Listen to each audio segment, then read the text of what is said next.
Hey guys, we're gonna go shopping. We gotta go and get some fish, some tetras, and I think one of you guys said and mentioned about the Blue Lagoon having cheaper neons, so we'll go check it out.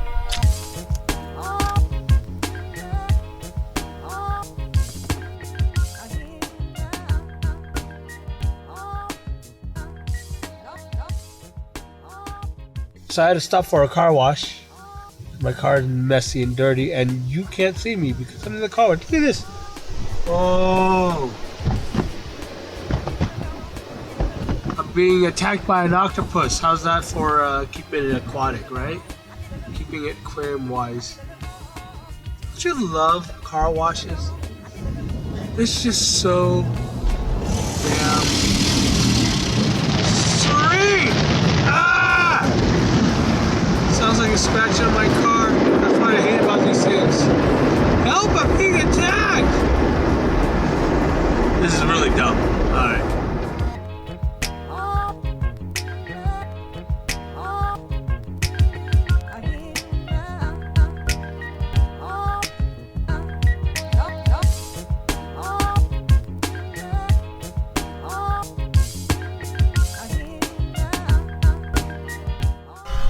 Okay, so much better here than the other place I go to, which we have neons, but there's not that many, unfortunately.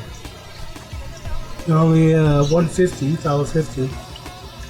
So I think I'll grab all these. But you know what? I'm also thinking I was just going to go all neons, but what if we did some harlequins? A lot of these at $1.50. I think I might go with it. So at least that's a good start. We'll go with that. Okay, so I got my stuff. Office is gonna be happy because, well, some of the girls in there are like, "We're gonna get fish. We're gonna get fish." So we'll get some fish. So I think the plan is now that I'm mixed up because I was just only doing neon tetras, but I'm gonna come back and get more neon tetras. Maybe we'll get up to maybe 20, 30, and then rasboras. We'll get maybe 20 rasboras in there. That'll be a nice, two types of schooling fish in there. So we'll see, two types of swarming going on. And then we'll see if the discus thing might work out, might not, I don't know. Not when we'll go over to maybe Grammies or something. But we'll see. I have to see how the tank turns out. That's the biggest thing. Yeah, so that was a cute little store. I like that. I like going there. It's a little small, but, it is what it is, where it's at. I usually don't go there that much because I don't like the parking and the driving there, but that's not their fault. They're actually a cute little store in the. It looks like the couple that runs it's been running it there for a while, but no, they know what they're doing. They're really nice. The lady's really nice, so she gave me a couple of free rasboras for it. But yeah, if you had the chance, you're in the valley, go check them out. They look like they keep all their tanks pretty clean. They got a lot of dry goods there. I might pick up a tank there. I need any more tanks, right? What's up with us? Us and our tanks. It's just nuts.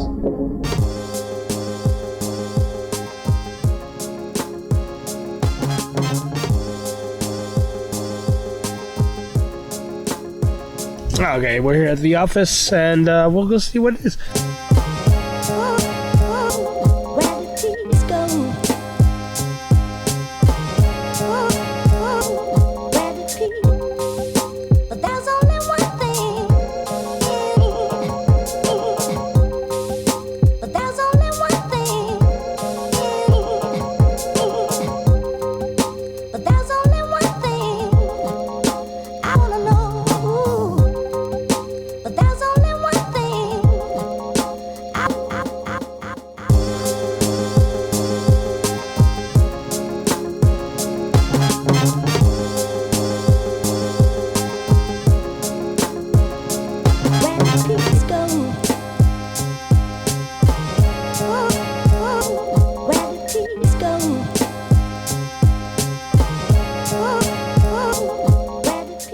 Okay, time to go home. Got the fish in there.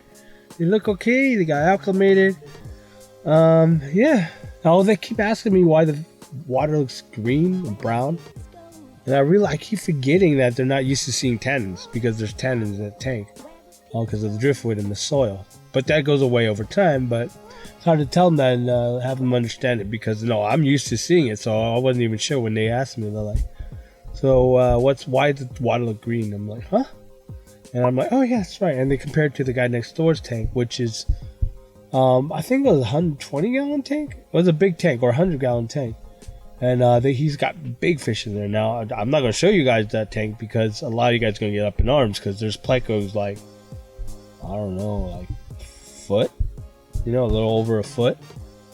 2 of them in there, and then, so yeah, this is going to cause a big, huge mess or, conversation that I don't want to get into. And it's honestly not my tank.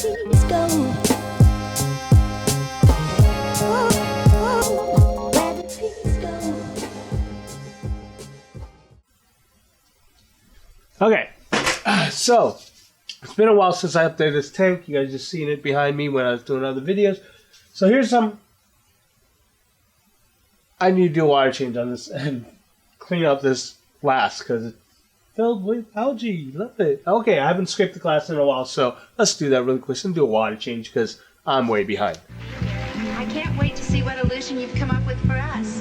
One of those romantic boy meets girl, boy loses girl stories? It's better than that.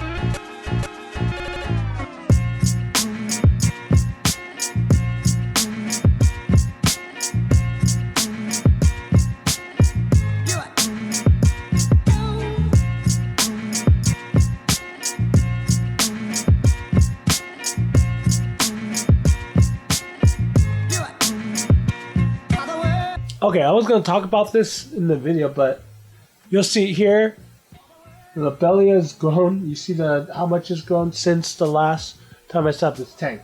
But since I'm at it right now, I'm already watching. I'm going to go ahead and propagate it, step up some of the top and put some elsewhere. So I'm going to do that right now.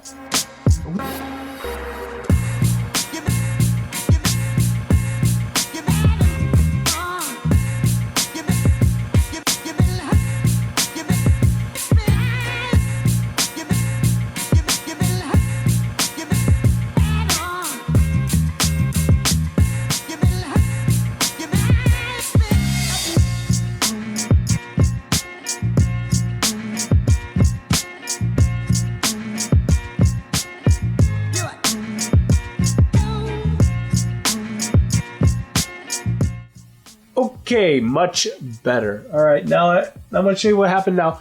Just a quick recap. Last time you saw this tank was when I set it up somewhere in January. I think it was the New Year's. Because it was a New Year's thing. I was going to start something new. I was going to start something low tech because I didn't want to maintain it that much. It didn't go so well because I think about a month or two later, about 2 months later, I decided, you know what? That Fluval 20G just wasn't pushing enough.